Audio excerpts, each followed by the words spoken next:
Yo, what's good? It's your boy, the urban legend, K to the Bird, KGUSA representative all day in the building. And today, we're going to be talking about some more facts, not fiction. And the artist we're going to be focused on today is another Houston, Texas legend. Goes by the name of Killa Kyleon. Killa Kyleon. I'm going to get into it, give y'all a little bit of his history, and then I'm going to tell you about how me and him linked up and dropped a classic record. Facts, not fiction. Yes, sir.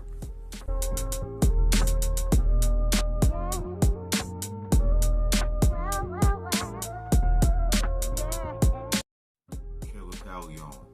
Killa Kyleon grew up in Houston, Texas, man. You know what I mean? He grew up in Houston, Texas on the south side. Growing up, being one of those lyrical spitters, doing his thing in the street, doing himself independent. And back then, at the time he was coming up, the focus on the independent game was the mixtapes. Yeah, the mixtape game was popping back then, you know what I'm saying? That's when they formed the SUC clique, the Screwed Up clique, started by the legendary DJ Screw. You know what I mean? And they was like pretty much running the whole mixtape market at that time in that whole Southwest market. Similar to like how DJ Kool did to the East Coast at one time. He was first coming up, DJ Kool and DJ Juice. But DJ Kool had his clique, you know, the Desert Storm. But DJ Screw had the Screwed Up clique. And I gotta say that they probably were bigger than Desert Storm. They were definitely more bigger than Desert Storm and DJ Kool around the whole world. They didn't get the fame for it, you know what I mean? They didn't get all the notoriety. DJ Kool got more fame and more notoriety off his run, you know what I mean? And that's just facts. So anyway, around that time, an artist by the name of Big Pokey from the SUC clique was the one that discovered Killa Kyleon first. Saw he was a young spitter from Houston, repping, but not only could he rap, he was doing that lyrical rap. He was coming with bars, punchlines, spitting. Like, he got a real southern accent, Killa Kyleon, but his approach to the music was more like an East Coast record, an East Coast artist, coming with crazy concepts, coming with good stories within the lyrics. You know what I mean? That's the kind of shit he was on when he first came out. So after Big Pokey, after he ran with Big Pokey for a little bit, he got with Slim Thug. And Slim Thug is the one that really locked in with Killa Kyleon, brought him to his label, signed him on a contract. He first came out with Slim Thug's group, the Boys in Blue. Yeah, the Boys in Blue. If you don't know about that, you need to look that up. But after Slim Thug dropped his album that was successful, the already platinum on the major with the Neptunes, he started his own like little group. You know what I mean? He was building his own label. And the Boys in Blue was the main group that came off his label. And their first album was called Serve and Collect, which if you know about that album was an underground classic. It was slept on, you know what I mean? Didn't get the right promotion. I think even at that time, it got a good rating in the XXL and the Source magazine. I think it got like 4 mics, and I think in the XL magazine, it got like an XL or whatever, RL. So people definitely recognized that was good music, and the boys had talent, and they had dope lyrics, but it just didn't get all the notoriety like it should have got. And Killa Kyleon was major on that album, you know what I mean? He was a big factor on that album. A big factor, a big piece of the puzzle.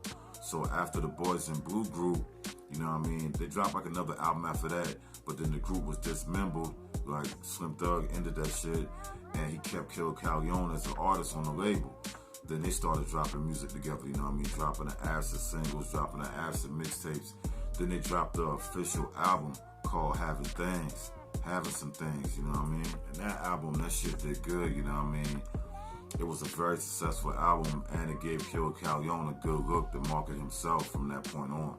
You know what I mean? Because Slim Thug was already a multi-platinum artist, you know, doing his thing, getting his grounds in the game, getting around, doing his thing, building his name. So when the world started seeing that he was rocking with this artist named Killa Kyleon, it only boosted up Killa Kyleon's stock market out here, man. It boosted up his grind, boosted up his name, his recognition. And then he went on his own path. He started dropping the acid solo projects, the acid mixtapes, being featured on almost every rapper from Houston, Texas in the last 5-10 years records. Everybody from Sauce Walker to motherfucking Lil Flip to motherfucking ESG, all the way to motherfucking damn Maxo Cream, all the way to Maxo Cream, you know what I mean? Zero, everybody. Killa Kyleon was getting on everybody's track because they always know that he gonna bring that lyricism to it. You know what I mean? He did a lot of records with everybody, man.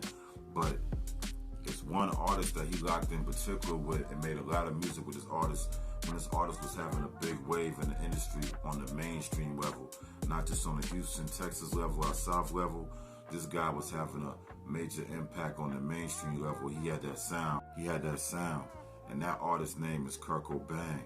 Kurt Cobain, man, he was killing the radio at that time, dropping up with major singles, major records, being on everybody from Houston and Atlanta record.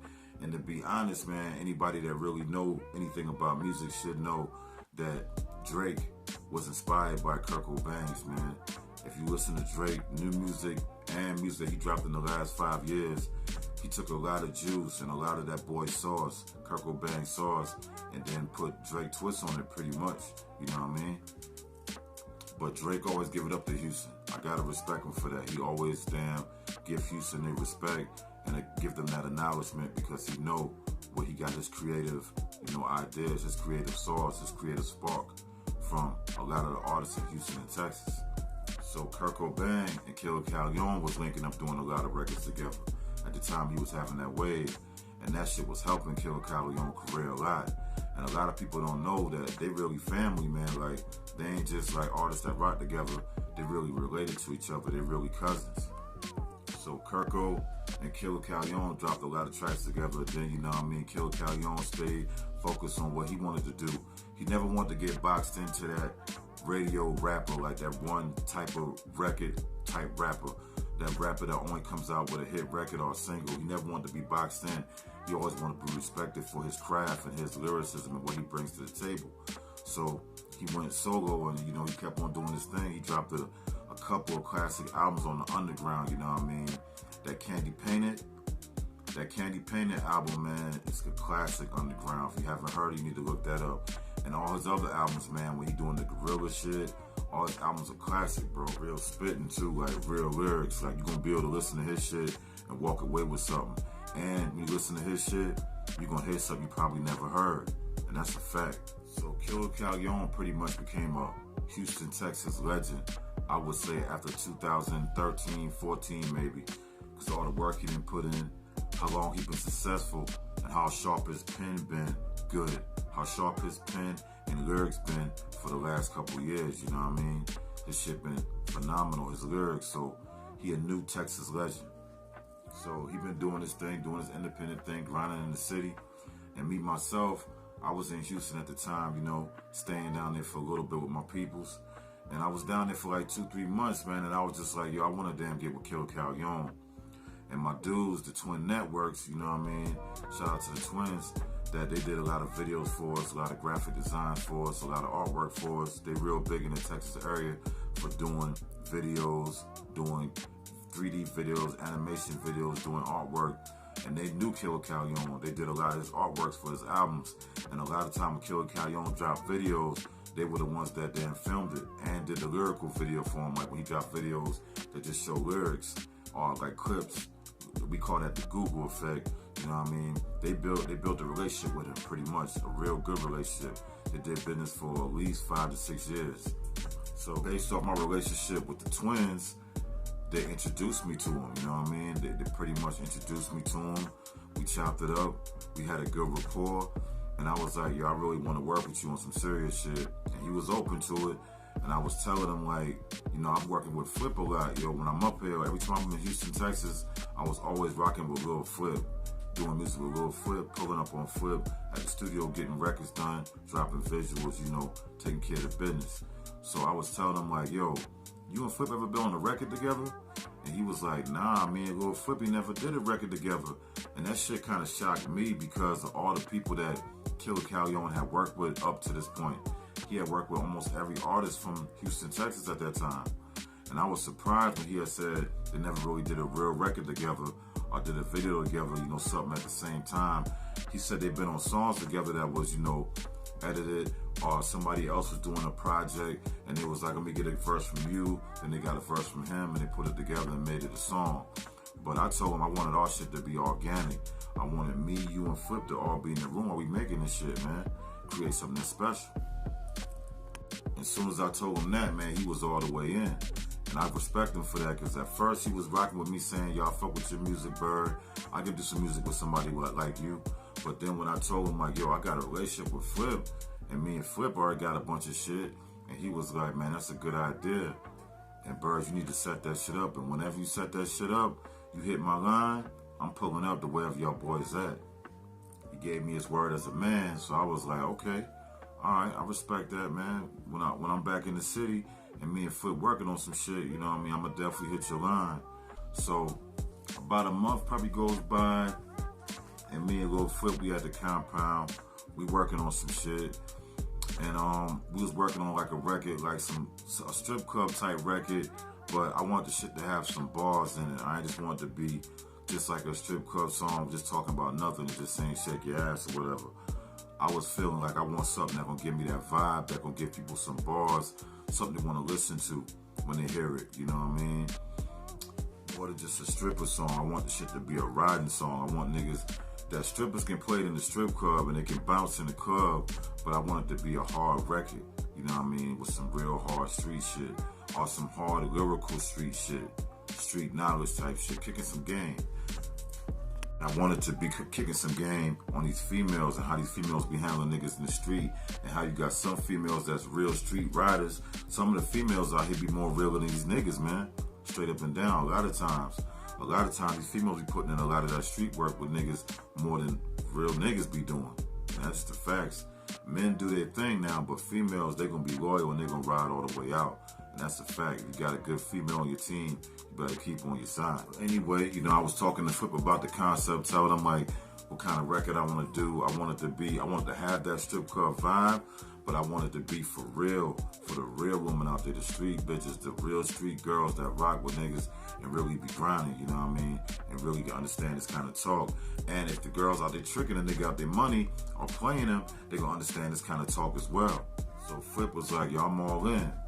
And so while we was talking, he was just like, man, I think I got a good hook for it, because Flip don't write neither. Flip like me, like we don't write, you know what I mean? So he was just like, man, I'm fucking with the idea. We throw the beat on. Then he came up with the chorus, you know, in the chorus he said, you know, just because I smash, we don't go together. And then I come in behind him, I'll be like, we don't go together. We don't go together. But just because I smash, we don't go together.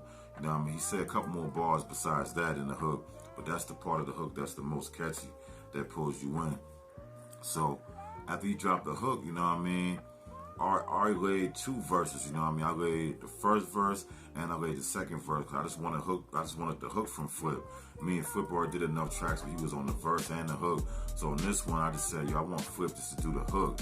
You know what I mean? And after the hook and shit was done and I dropped my verse, I hit Killa line and said, yo, me and Lil Flip, we at the studio right now. We got some hard shit, man, some player shit. I know you probably gonna like this kind of vibe, this kind of energy. And he was like, word? And I was like, yeah, man, we got this shit ready. He was like, man, send me that shit, Bird. I sent it to him in an email right from the studio. He listened to it, he said, man, this shit hard, I'm loving it. And he was like, yo, I'm at the crib right now. And he said, I can record my shit at the crib. And he was like, I'm gonna drop my shit right now. You know what I mean? Within a couple hours, man, the nigga sent the verse back. Not even a couple hours, yo, maybe like 2 hours or an hour.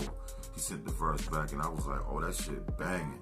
So I was like, I've been listening to his verse, and I've been listening to my two verses I already had, and I was like, I don't want the song to be too long, because Flip chorus kind of long too. I don't want the song to be over 3 minutes and 30 seconds. I don't want it to go into the 4 minute, you know, category, because niggas, man, attention spans are very short nowadays. People's attention spans are very short, so I didn't want the record to go 4 minutes. So I was trying to decide which verse I think is the best.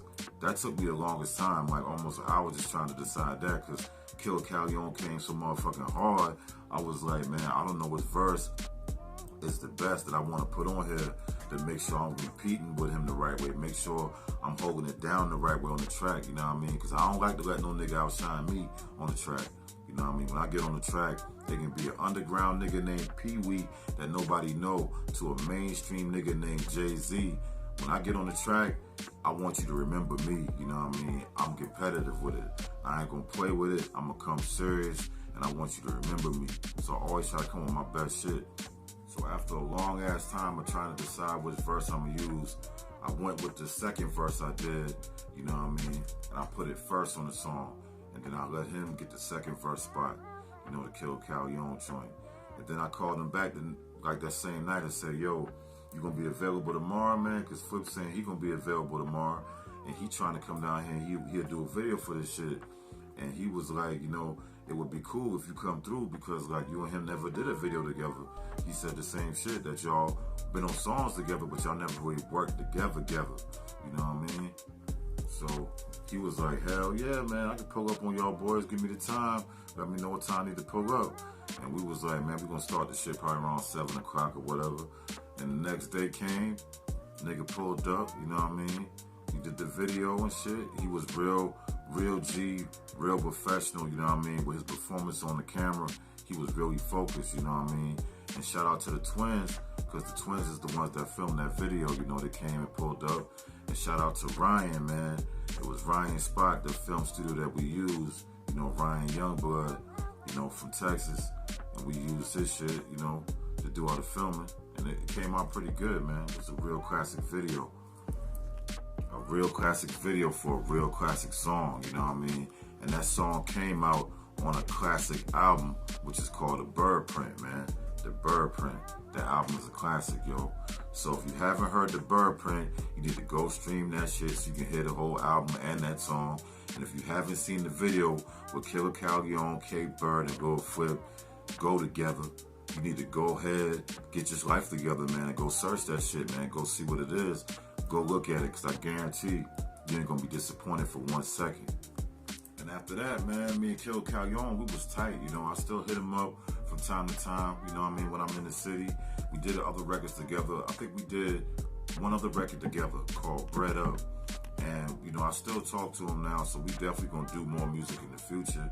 And hopefully we can bring y'all another dope-ass video, you know what I mean? Because that video was so hard, and Killa Kyleon came so motherfucking right on that shit. His lyrics, his delivery, his style, his presence was A1 on that shit. So major salute to you, big dog. You know I fuck with you. You know K-Bird fuck with you, major. So major salute to my